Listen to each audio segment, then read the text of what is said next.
అందరికీ నమస్తే. ఒక యోధుడి మరణం లక్షలాది మంది మెదళ్లను కదిలిస్తుంది.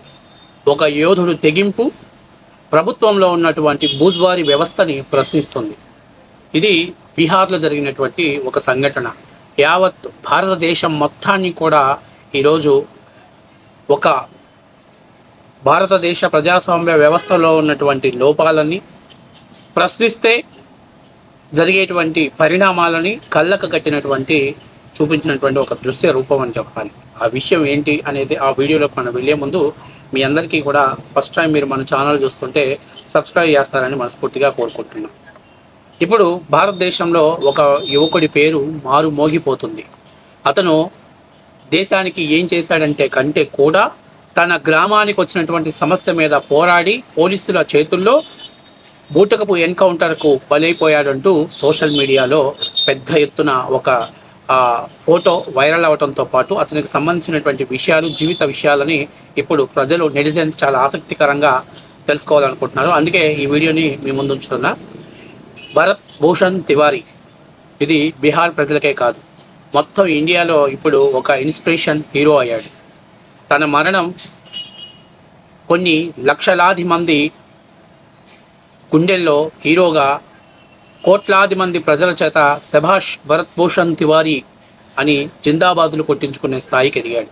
అంతేకాదు పోలీస్ వ్యవస్థలోనూ ఎంతటి బూజ్వారీ వ్యవస్థ నడుస్తుందో అనే దానికి ఇప్పుడు నిదర్శనం. అసలు ఎవరు ఈ భరత్ భూషణ్ తివారీ అంటే, ఇతను బీహార్లోనే భోజాపూర్ జిల్లా ప్రాంతానికి చెందినటువంటి షాపూర్ ప్రాంతానికి చెందిన ఒక మారుమూల గ్రామం బిలౌటి అనే గ్రామానికి చెందినటువంటి ఒక బీఎస్సీ పోస్ట్ చదువుకున్నటువంటి కుర్రాడు, గ్రాడ్యుయేట్ కుర్రాడు.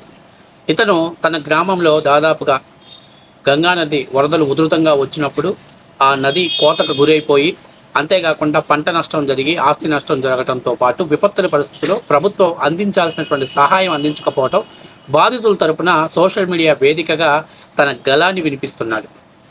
అదే ప్రభుత్వానికి మింగుడుబడిన అంశంగా మారింది. మొదట ఇతను ప్రభుత్వం యొక్క ఎవరైతే అక్కడ ఆ ప్రాంతంలో ఉన్నటువంటి సమస్యల్ని ఎక్స్పోజ్ చేయడం ద్వారా అతను ఒక ఇన్ఫ్లుయెన్సర్స్గా మారడంతో పాటు అతను పెట్టే ప్రతి వీడియో ప్రజల సమస్యల మీద పోరాడుతున్నాడు, అతను ఒక జెన్యూన్ పర్సన్ అనేటువంటిది అక్కడికి అంటే ఆ సమాచారం ప్రజలు విశ్వసించడంతో ఇప్పుడు ప్రభుత్వానికి అది నచ్చని పరిస్థితి ఏర్పడింది. వాస్తవానికి వాళ్ళ కుటుంబంలో ఎవ్వరికి ఎటువంటి నేర చరిత్ర లేదు. వ్యవసాయ ఆధారితమైనటువంటి కుటుంబం అది. తండ్రి కాశీనాథ్, అన్న చందన్ తివారీ, అలాగే ఇతను, ఈ నలుగురు, వాళ్ళ అమ్మ, ఈ నలుగురు కేవలం వ్యవసాయ ఆధారిత పనులు చేసుకుంటూ తమ కుటుంబాన్ని పోషించుకుంటూ, అట్లాగే తన చిన్నవాడిని చదివించడం కోసం తన తండ్రి పడ్డ కష్టాన్ని చూసి తను చదువుకొని చదువు ద్వారా సమాజానికి ఏమన్నా చేయాలనేటువంటి ఒక సామాజిక దృక్పథం కలిగినటువంటి వ్యక్తి భరత్ భూషణ్ తివారీ. అతను సోషల్ మీడియాలో అక్కడ జరుగుతున్నటువంటి అన్యాయం, వాళ్ళు నష్టపోతున్నటువంటి విధానం, అక్కడ ప్రభుత్వం తమ మీద చూపిస్తున్నటువంటి వివక్షతని తాను ఎక్స్పోజ్ చేయటం మొదలుపెట్టిన దగ్గర నుంచి అతను ఒక్కొక్క రకంగా ప్రభుత్వానికి తాను శత్రువుగా మారుతూ వచ్చినటువంటి పరిస్థితి ఏర్పడింది. ఫలితంగా తనకి ఒక ఇమేజ్ రావడంతో పోలీసులు కూడా అతన్ని టార్గెట్ చేశారు. ఎందుకంటే అతను ప్రభుత్వ వ్యతిరేక విధానాలు, ప్రజల్ని చైతన్యపరుస్తూ ముందుకు తీసుకెళ్తున్నటువంటి భావాన్ని వాళ్ళు అక్కడ ఎక్స్పోజ్ చేయటం మొదలుపెట్టారు. ఈ క్రమంలో తరచుగా అతని మీద కొంతమంది ఎవరైతే అధికార పార్టీకి సంబంధించినటువంటి గూండాలు వాళ్ళ ఇంటికి వెళ్ళి బెదిరించటం, బ్లాక్మెయిల్ చేయటం, పలాని వీడియోస్ని మీరు సోషల్ మీడియాలో మీ అబ్బాయి పెడితే తీవ్ర పరిణామాలు ఉంటాయని హెచ్చరించటం, ఇలాంటివి అనేక సందర్భాల్లో జరుగుతున్న తమిళలో ఒక్కసారిగా భరత్ భూషణ్ తివారీ కాస్త అతను బీజేపీకి, అక్కడ ఉన్నటువంటి అధికార పార్టీకి ఎనిమిగా తయారైనటువంటి పరిస్థితి ఏర్పడింది. అయితే తను మాత్రం ఎన్ని ఇబ్బందులు వచ్చినా, ఇబ్బందికరమైన పరిస్థితులు వచ్చినా తన ప్రాంతం చుట్టూ జరుగుతున్నటువంటి ప్రజల యొక్క నష్టాలని, వాళ్ళు పడుతున్నటువంటి బాధలని సోషల్ మీడియాలో తన గళాన్ని, అలాగే ప్రజల యొక్క గళాన్ని వినిపించడంలో మాత్రం తను ఎక్కడ వెనుకడుగు వేయలేదు. అలా పరిస్థితుల్లో వెళ్తున్న సమయంలోనే పోలీసులు కూడా అదును కోసం ఎదురు చూస్తున్న సమయంలో కరెక్ట్గా దాదాపుగా ఒక 4 రోజుల ముందు అతని దగ్గర లైసెన్స్ లేనటువంటి ఒక రివాల్వర్ ఉంది అనేటువంటి దానిని పోలీసులు ఐడెంటిఫై చేసుకొని దానిని స్వాధీనపరచుకోవడానికి మేము అతని ఇంటికి వెళ్తున్నామంటూ జూన్ 16న హుటాహుటిన ఒక ఎఫ్ఐఆర్ ఫైల్ చేసుకొని వారి ఇంటికి వెళ్ళారు. 16వ తారీఖున పోలీసులు ఎఫ్ఐఆర్ నమోదు చేసిన తర్వాత విచారణ నిమిత్తం అని చెప్పేసి మన భరత్ భూషణ్ తివారీ ఇంటికి పోలీసులు వచ్చారు. ఆ సమయంలో పోలీసుల్ని పైన ఆయన అనేక సందర్భాలలో, అంటే గతంలో మేము అనేక సార్లు మా సమస్యలు మీ ముందు ప్రస్తావించాం, మా బాధలు మీ ముందు చెప్పాం, కానీ మీరు పట్టించుకోలేదు. ఈరోజు ఒక ఫేక్ ఎఫ్ఐఆర్ని నమోదు చేసుకొని మీ పార్టీకి మీరు మా దగ్గరకు వస్తారా అని చెప్పేసి కొంత వాగ్వాదం చోటు చేసుకున్నమాట వాస్తవ విషయం. ఈ క్రమంలోనే పోలీసులు అతని దగ్గర నాటు తుపాకీ, అంటే సర్వీస్ లేనటువంటి, లైసెన్స్ లేనటువంటి గన్ ఉంది అనేటువంటి దాన్ని ఐడెంటిఫై చేసుకున్నారు. ఆయన ఈ గన్ను నేను స్వచ్ఛందంగా మీకు ఇచ్చేస్తాను, అయితే మా సమస్యలు ఇవి, మా డిమాండ్లు ఇవి, వీటిని పరిష్కరించాలి మీరు అని చెప్పటాన్ని పోలీసులు సావధానంగా విని అక్కడి నుంచి వెళ్ళిపోయారు. ఆ క్రమంలో ఒక పోలీసు, రెండవ పోలీసులు, అంటే కొంతమంది ఇంటికి చుట్టుముట్టినటువంటి పోలీసులు ఆయన చుట్టుముట్టినా కూడా అతను మంచం మీద కూర్చున్న విధానాన్ని చూసి ఇప్పుడున్నటువంటి వ్యక్తులు, గతంలో భగత్ సింగ్ ఎలాగైతే ఉన్నాడో అదే భగత్ సింగ్ భరత్ చంద్ అంటే తివారీ రూపంలో, భరత్ భూషణ్ తివారీ రూపంలో వచ్చాడు అంటూ సోషల్ మీడియా నెటిజన్స్ దాని మీద పెద్ద ఎత్తున తమ అభిమానాన్ని చాటుకుంటున్నారు. అయితే అంతమంది పోలీసులు తన ఇంటి చుట్టుముట్టినా కూడా ఎక్కడా కూడా తను భయపడలేదు, బెదరలేదు.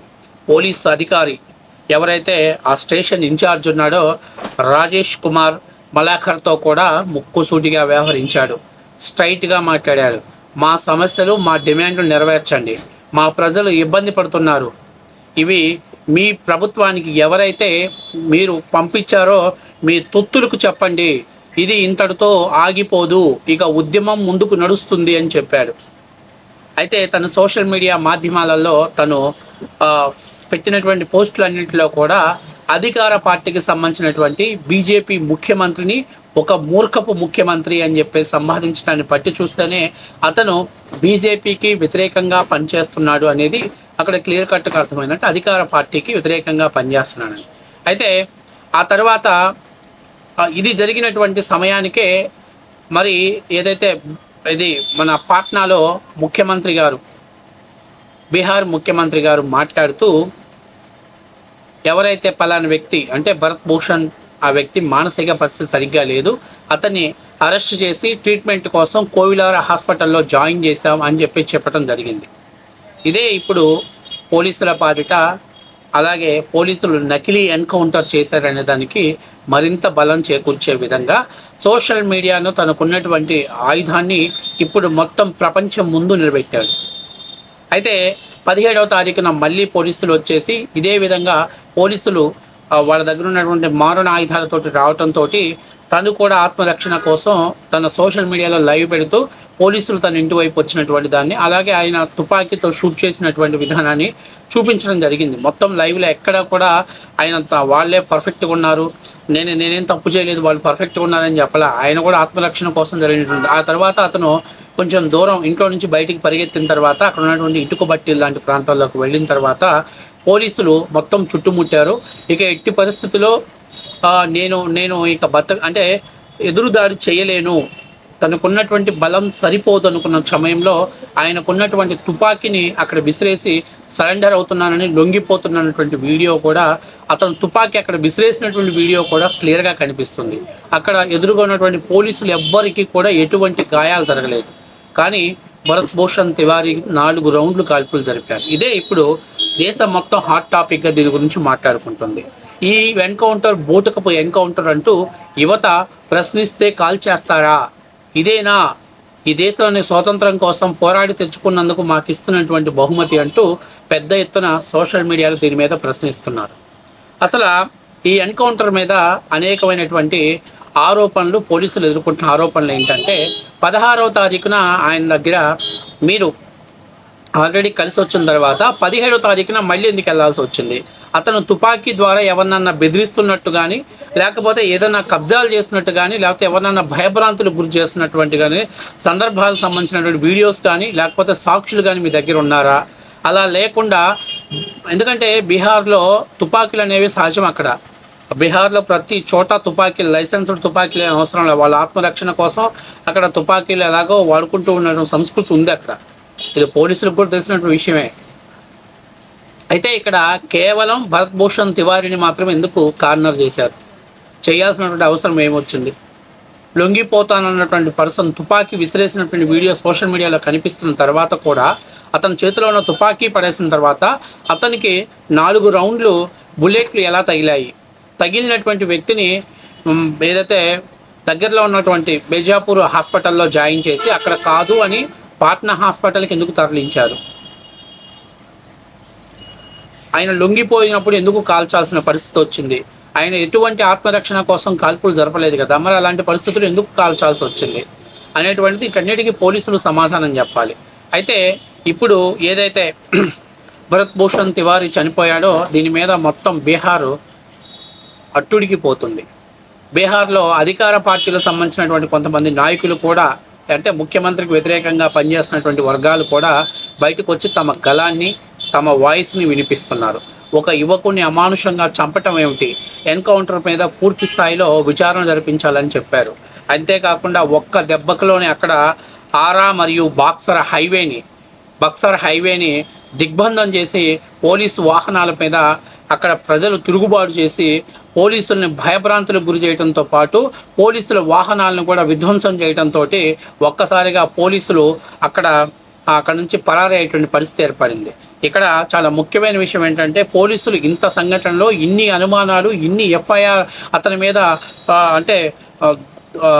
తప్పుడు ఫైరింగ్ చేశారనేటువంటి ఆరోపణలు ఎదుర్కొంటున్న ఈ సమయంలో కూడా పోలీసులు ఈ పరిస్థితిలో 3 ఎఫ్ఐఆర్లు నమోదు చేశారు.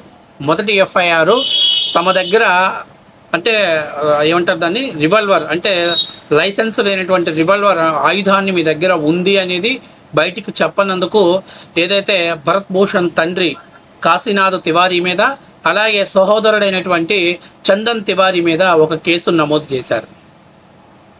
నిజంగా చాలా దారుణమైనటువంటి విషయం ఇది. ఎందుకంటే పోలీసులు ఆల్రెడీ దీని మీద అట్టుడికిపోతున్న సమయంలో, అంతేకాకుండా ఏదైతే భరత్ భూషణ్ తివారీ మీద ఫేక్ ఎన్కౌంటర్ జరిగిందనలోనే వేలాది మంది అభిమానులు, ఆయన్ని అభిమానించేటువంటి వ్యక్తులు, బీహార్ ప్రజలు ఆరా మరియు బక్సర్ హైవే మీద అక్కడ ఉన్నటువంటి పెద్ద ఎత్తున దిగ్బంధం చేయడంతో దాని నిరసనకారుల మీద కూడా వాళ్ళు ఎఫ్ఐఆర్ నమోదు చేయటం అనేది నిజంగా అక్కడ బీహార్ ప్రజల యొక్క మరింత ఆగ్రహావేశాలు లోనేటువంటి పరిస్థితి ఏర్పడింది. అయితే దీని మీద జనసురా పార్టీ వాళ్ళు పాట్నాలో పెద్ద ఎత్తున కొవ్వొత్తు ర్యాలీ నిర్వహించి ఇది ఒక బూటకపు ఎన్కౌంటర్, దీని మీద సంబంధిత పోలీసుల సిబ్బందితో పాటు దీనికి సంబంధించినటువంటి శాఖ అధికారుల మీద పూర్తి స్థాయిలో విచారణ సాగించాలి. అంతేకాకుండా చనిపోయినటువంటి బాధిత కుటుంబాలకు 1 కోటి రూపాయలు ఎక్స్గ్రేషియా, అలాగే వాళ్ళ కుటుంబంలో ఒకరికి ప్రభుత్వ ఉద్యోగంతో పాటు బీహార్లో పోరాట వీరులకు ఇచ్చేటువంటి అక్కడ ఉన్నటువంటి దానికి ఒక అద్భుతమైనటువంటి చిహ్నంలా ఉంటుంది. ఆ గుర్తింపుని కూడా తనకి ఇవ్వాలి అని చెప్పి ఏదో ఒకటి ఉంది, ఆ అవార్డు, ఆ గుర్తింపు కూడా తనకి ఇవ్వాలి అంటూ అక్కడ పెద్ద ఎత్తున నిరసన చేశారు. అంతేగాక ఆర్జేడీ కూడా దీని మీద పెద్ద ఎత్తున నిరసన చేయటం, ఆర్జేడీ నాయకుడు అలాగే కాంగ్రెస్ పార్టీకి సంబంధించిన వాళ్ళు ఆ కుటుంబ సభ్యుల్ని కలవటం, పెద్ద ఎత్తున బీహార్లో నిరసన గలాలు సోషల్ మీడియాలో బీజేపీని టార్గెట్ చేస్తూ అక్కడ పెద్ద ఎత్తున నిరసన రావడంతో ఇక తప్పనిసరి పరిస్థితిలో వీళ్ళు దాని మీద పూర్తి స్థాయి విచారణ జరిపించాలంటూ రిటైర్డ్ హైకోర్టు జడ్జి ద్వారా విచారణకు ఆదేశించారు. అయితే దీని మీద అక్కడ ఉన్నటువంటి ప్రజలు సంతృప్తి చెందకపోవడంతో పాటు దీని మీద పూర్తి విచారణ జరగాలి, రాష్ట్ర ప్రభుత్వం మీద మాకు పూర్తి నమ్మకం లేదు, రాష్ట్ర ప్రభుత్వాన్ని మేము నమ్మే పరిస్థితిలో లేము, కాబట్టి రాష్ట్ర ప్రభుత్వం కాకుండా సిబిఐ విచారణ కావాలంటూ సుప్రీంకోర్టులో మనోజ్ తివారీ అనేటువంటి వ్యక్తి ఒక ఫిల్ దాఖలు చేశాడు. సో దాన్ని సుప్రీంకోర్టు పరిగణలోకి తీసుకొని రిజిస్టర్ చేయండి, దాని మీద పూర్తి స్థాయిలో తదుపరి విచారణకు మేము ఆదేశిస్తాం అంటూ దాన్ని ఇవ్వటంతో ఇప్పుడు ప్రస్తుతం బీహారే కాదు యావత్ భారతదేశానికి కూడా భరత్ భూషణ్ తివారీ ఒక యూత్ ఐకాన్, ఒక ఇన్స్పిరేషన్ లీడర్గా నిలిచాడు. ఎందుకంటే తనకి ఎటువంటి క్రిమినల్ బ్యాక్గ్రౌండ్ లేకపోవటం, వ్యవసాయ ఆధారిత కుటుంబంలో రావటం, ప్రజల సమస్యల మీద తను పోరాడినటువంటి వీడియోలు సోషల్ మీడియాలో చక్కర్లు కొట్టడం, ఇవన్నీ కూడా తను ఒక హీరోగా ఎస్టాబ్లిష్ అవటానికి ప్రభుత్వం తన చాతగానితనాన్ని, ప్రభుత్వం తన చాతగాని విధానాన్ని ప్రశ్నిస్తున్నందుకు అక్కుస పెంచుకోవటం, పోలీసులు ప్రభుత్వానికి హుజూరుగా వ్యవహరిస్తూ లొంగిపోయినటువంటి నిరాధారైనటువంటి ఒక వ్యక్తి మీద 4 రౌండ్లు కాల్పులు జరపడంతో ఇక్కడ దోషులుగా పోలీసులు, అలాగే ప్రభుత్వం సమాధానం చెప్పలేకనే ఆ వ్యక్తి మీద దాడి చేసినటువంటి దోషిగా ప్రభుత్వం నిలబడింది. కానీ బుల్లెట్లు తిని మృత్యు ఒడిలో ఒరిగినా కూడా భరత్ భూషణ్ తివారీ ఒక యూత్ ఐకాన్గా నిలబడ్డాడు, ఇన్స్పిరేషన్ లీడర్గానే ఉన్నాడు. పోరాడితే ప్రాణాలు పోతాయేమో కానీ చరిత్రలో మాత్రం తనకంటూ కొన్ని పేజీలు ఉంటాయి. ఎందుకంటే తన అంత్యక్రియలకి లక్షలాది మంది ప్రజలు హాజరవటంతో పాటు అక్కడ అంటే లైసెన్సులు లేని తుపాకీ వాడారని ఏదైతే ఆరోపణ చేస్తారో అలాంటి తుపాకీల్ని దాదాపుగా ఒక 500 నుంచి 1000 తుపాకీ గుండ్లను పేలుస్తూ ఒక వీరుడికి ఎలాగైతే భారతదేశంలో సైనికులు మరణిస్తే ఎలాగైతే శాల్యూట్ చేస్తారో అదేవిధంగా ఒక వీరుడికి వాళ్ళు వీర మరణం పొందినటువంటి సింబాలిక్ అక్కడ తుపాకీ బుల్లెట్లు పేల్చడం అనేది ఇప్పుడు యావత్ సోషల్ మీడియాలో పెద్ద ఎత్తున చర్చ జరుగుతుంది. సో ఇక్కడ చాలా ముఖ్యమైన విషయం ఏంటంటే సిస్టమ్ ఫెయిల్ అయితే ఖచ్చితంగా ఎవరో ఒకడు ప్రశ్నించడానికి బయటకు వస్తాడు. సిస్టమ్ ఫెయిల్ అయితే ఆ ఫెయిల్వర్ని కప్పిపెట్టుకోవడం కంటే దాన్ని సరిచేయని చేతగానప్పుడు ఆ సిస్టమ్ని సరిచేయని చేతగానప్పుడు మీరు చివరికి చేసేది ప్రశ్నించే గొంతును మూసేయటమే, ప్రశ్నించే గొంతుని ఆపేయటమే, అలాగే ప్రశ్నించే గలాలని ఉతిక నొక్కటమే మీ పనిగా పెట్టుకున్నారు. కానీ ఇది ఎల్లకాలం సాగదు. ఎందుకంటే ఇప్పుడు చీమ చిటుక్కుమంటే సోషల్ మీడియా మొత్తం కూడా హైలైట్ అయ్యే పరిస్థితి ఏర్పడుతుంది. కాబట్టి ఇది ఒక బూటకపు ఎన్కౌంటర్ అనేది మెజారిటీ యువత నమ్ముతున్నారు. కాబట్టి ఆయన రియల్ లైఫ్ ఆజాద్గానే మిగిలిపోతాడు, ప్రజల మనసులో ఒక గుర్తింపు తెచ్చుకుంటాడనేది నా వ్యక్తిగతంగా నేను అనుకుంటున్నటువంటి మాట. కానీ ఈరోజు నిజంగానే భరత్ భూషణ్ తివారీని అత్యంత దారుణంగా పాశవికంగా ఎన్కౌంటర్ చేయటం అనేది నిజంగా చాలా బాధాకరమైనటువంటి విషయం.